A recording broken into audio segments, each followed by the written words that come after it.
ทุกคนคำมืดแล้วเด้อบ้านนี้ได้เวลาแล้วเลยเอากระตองตักเอาก็ได้เนาะกระตองกระทุ่งนั่นแหละตักเอาตามมันพักอันนี้แล้วพักปอดพักอันนี้เลยทุกคนปลากะไม่ได้มาห้อยหอดพอสิบโน่อีซ้ำปลานี่กระด้องเข้ามาเฮอเองพี่น้องเอ้ยนี่ปลาอันนี้คือปลากุ้มปลากุ้มน้อยด้องขึ้นมาเฮอเองโลด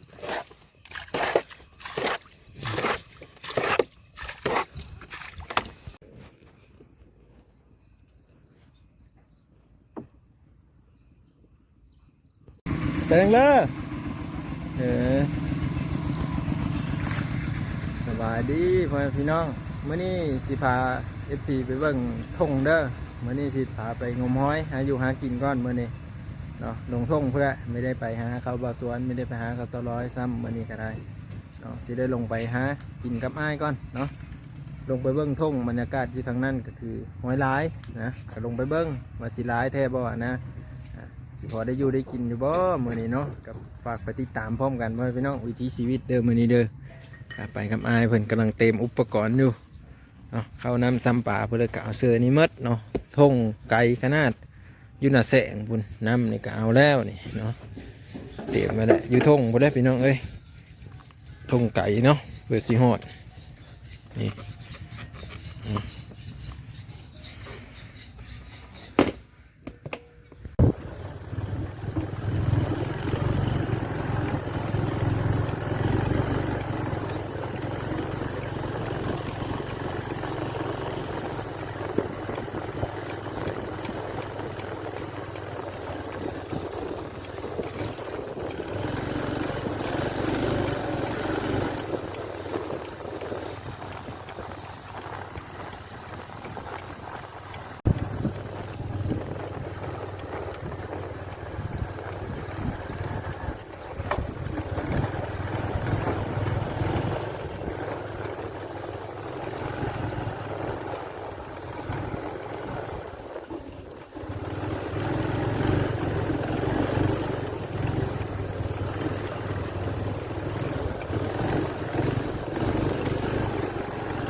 ตักน้ำเมื่ออาบอีหนาวเนาะ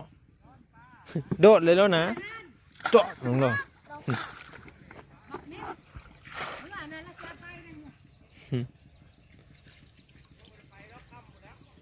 เพื่อเสือหมองเจ้าว่าเสือวักง่ายๆนี่ทุกคนมาหอดทงนะคุณเป็นหนึ่งอันลกกาจิตตคำ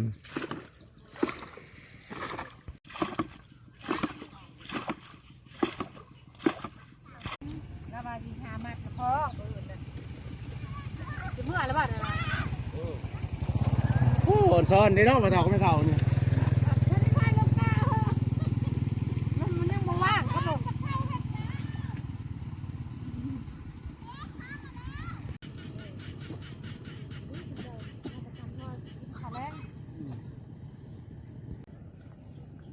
ที่เขาห้องนี่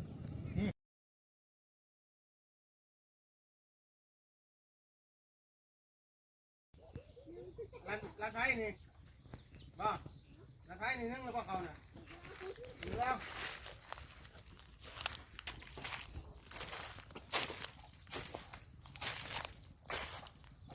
ตาเครื่องนี่นะตาเครื่องบ่นี่นะคือมันหนาวตะเวนแท้จีนอนแล้วบ่ฮะระวังไก่ขี้เชอเด้อบางในไก่ก็อยู่เคือฮะ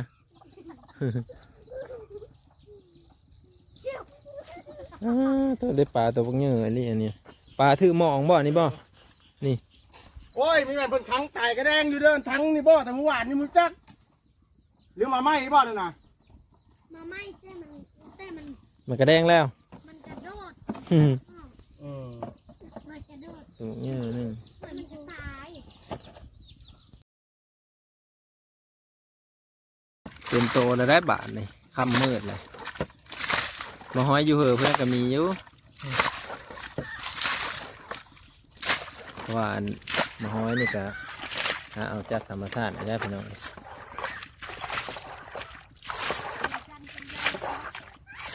อะใคร ลุงจันทร์จะไล่ยายลักหม้อนะ เออ แล้วถ้ามีมันยังดำเชย โอ้ยหลายคนอยู่ดอก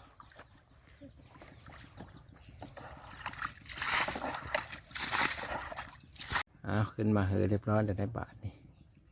สตาร์ทเครื่องแล้วคุณไม่พายกันอยู่คุณพายุน้ำเลิกอยู่พี่น้องล่องเรือบาน น้องเรือมาหาน้อง นกกะเซลเซลอยู่เถิงบุญ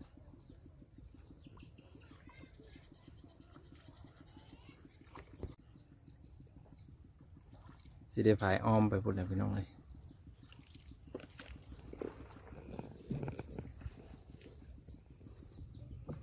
ค่อยคำลงแรงบางคนเพิ่นก็หาอยู่หากินตามลำน้ำนี่แหละเสื้อหมองอาศัยเสื้อหมองในการหาปลาเนาะดักหมองอันนี้เพิ่นกับเสื้อหมองคือกันนี่อยู่ในเหือเพิ่นนี่เนาะ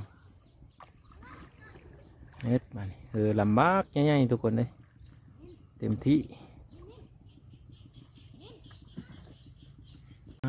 พี่โทษทุกคนมืดเลยได้บาทนี่ได้เริ่มเลยได้ เริ่มสิไม่เห็นหุ่งเลยเด้อบาทนี้เด้อเขาเสื้อหมองได้บอกกินหนึ่งนี่ทุกคนเลยนี่ป่าเพื่อผัดปูหนองอยู่เนาะป่าตายก็มีทุกคนเริ่มค่ำเริ่มมืดแล้ว ป้อมเขาเนี่ย ความเหมาะ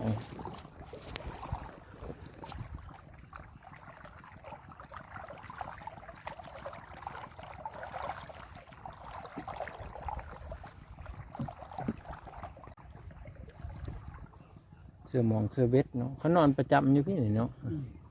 อันนี้เพราะว่ากลางคืน นอนอยู่ นี่ ในปะเท้า อาศัยดูดน้ำทุกคนเลย ดำแล้วบ่ดำแล้วบ่ทางนี้ดำแล้วบ่เออเออ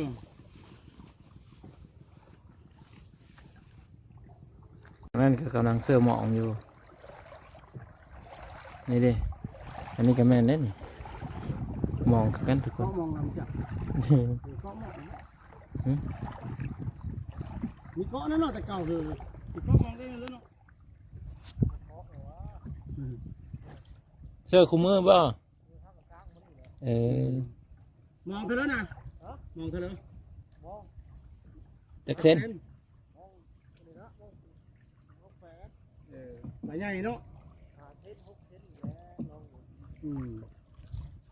ลองก็ได้อย่างนี้แหละ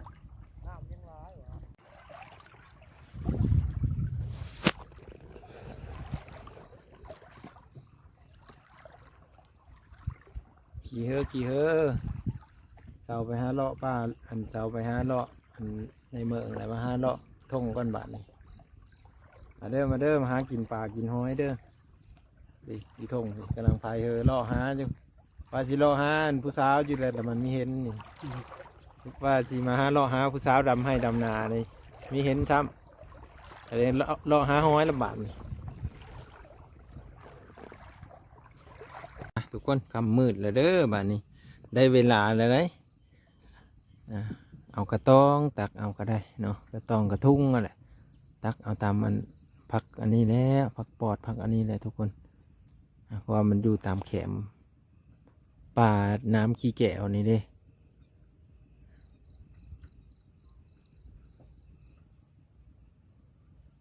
หอยเนี่ยมันจะเป็นลักษณะแบบนี้เด้อหอยตัวนี้แต่บ่ฮู้ว่าอยู่ประเทศไทยจะเอิ้นว่าหอยเอียงได้นี่เราอยู่ลาวแล้วเขาจะเอิ้นว่าหอยเซอรี่แบบนี้เนาะเอาไปพัดไปย่างกินก็ได้เนาะทำเป็นอาหารนั่นแหละเนาะไปอ้อมเนาะไปอ้อมไปอบเนาะ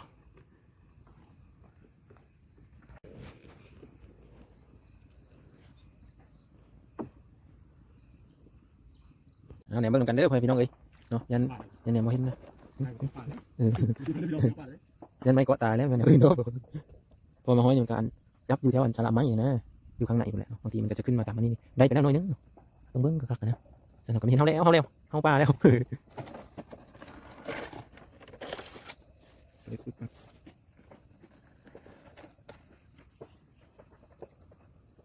เห็นบ่นี่ข้างในนี่มานี่เลยเรียบร้อยนี่เห็นเราทุกคนเลยดำๆนี่มันมันจะอยู่แบบนี้เริ่มได้แล้ว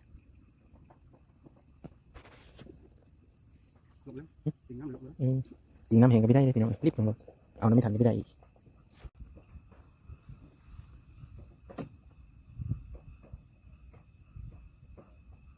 มันยังไม่ทันได้มืดคักเนาะ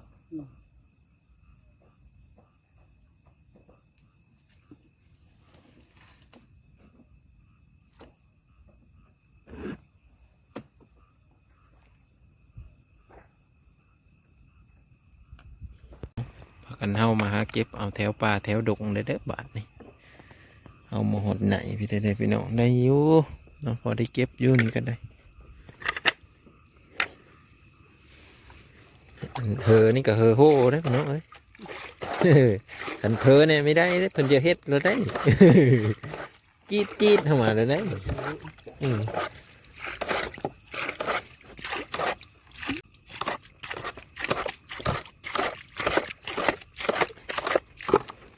ไม่ได้ไอ้เป็นเก็บผู้เดียวมือตื้อๆผมได้ยินแต่เขาจุดกอไผ่ตุ้มๆนี่ทุกคนเน็ดขาบ่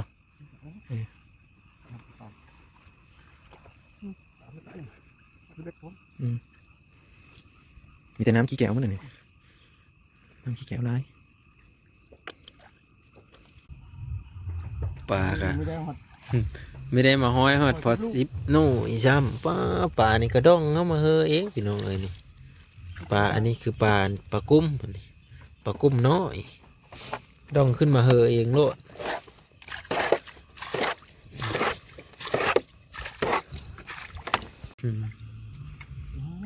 ลายเติบได้พี่น้องเอ้ยลายเติบอยู่หลอกกันเรื่อยๆนะ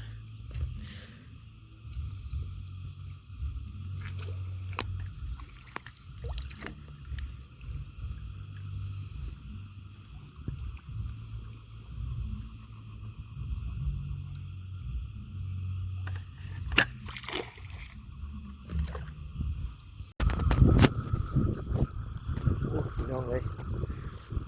อันว่าสิห้าห้อยเพราะว่าเมาเหอะพี่น้องโอ้วินโถมีไหมกี่เถื่อนี่บ่เป็นตาได้พี่น้องเลยบ้างมาแต่ไปส่งหมูเนี่ยเนาะส่งหมูอยู่อันจาก35บ้างรู้สึกเมื่อยเห็นเนาะมาแล้วกันพอดีว่าเป็นยิ่งเพิ่นว่าเอาห้อยเป็นนะบ้างก็เลยคิดอยากไปเลยว่าไปเนาะไปน้ำอ้ายเนาะพากันไปเอาห้อยเพิ่นมาพัดเอาบ่ได้ทุกคนวินโถอ้ายเพิ่นเอาผู้เดียวจริงบ้างรู้สึกวินหัวแบบขึ้นไส้นะทุกคนเนาะโอ้โหเป็นอย่างเลยเดี๋ยวบ้างก็ได้ยาเคี้ยวมานำอยู่เอาไว้ดมทุกคนไปเดี๋ยวบ้างเหนือพันพันอีกพูดสิย่างไปตู้พูดเลยอันนี้ก็เพิ่นอยู่เพิ่นนอนนี่บอกจนร้ายเพิ่นจะพากันนอนอยู่ทงหนาเนาะไป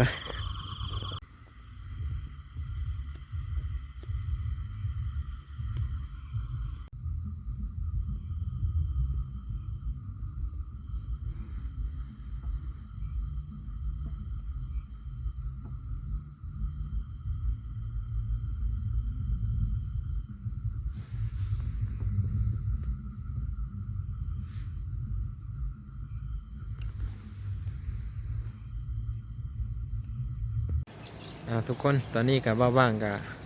ตื่นเช้ามาแล้วเนาะก็คือห้อยก็ได้บ่ได้ลายดอกทุกคนได้พูดละคู่น้อยหนึ่งเนาะ